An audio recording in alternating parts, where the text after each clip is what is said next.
In this section, we're going to learn about sequences. Now, sequences are a list of numbers that are related to each other by some rule. In other words, there's a pattern, okay?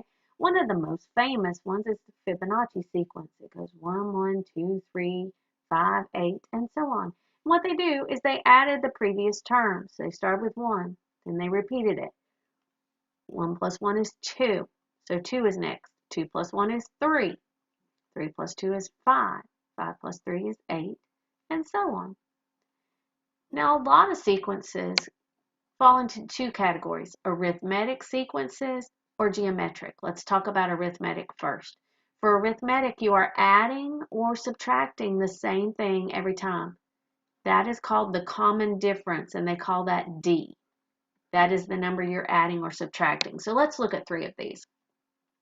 142, 146, 150, 154, 158.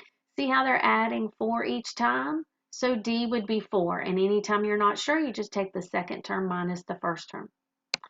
Here, -5, -2, 1, 4, 7. Now, one little trick is it's always easier to go to the positive end. What are they adding each time? D is equal to 3.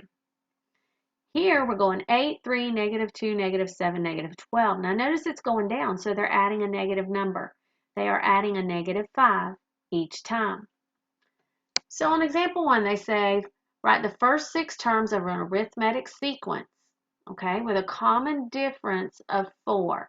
So it tells us the first term is 6. We're going to start with 6. And then we have 1, 2, 3, 4, 5 more blanks to fix.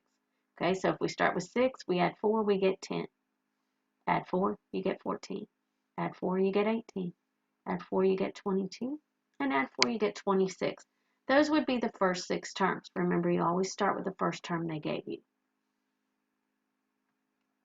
Another thing you can do with arithmetic sequence is you can figure out, suppose you want to know what the 100th term is, but you don't want to sit here and work it out the long way.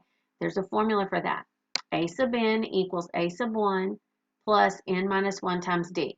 Now, n is the number you're going to. So if you want the 100th term, you're going to put a 100 here and a 100 there. And A sub 1 is always your first term, okay? And D is that common difference. So let's try one of these. It says find the 8th term. So n is equal to 8 of the arithmetic sequence whose first term is 4. A sub 1 is equal to 4. And the common difference is -7. D is -7. So let's plug all that in the formula. This would be A sub 8, we want the 8th term, equals the first term is 4, plus 8 minus 1, times D is -7. Okay, so 8 minus 1 is 7. I'm going to do your parentheses first.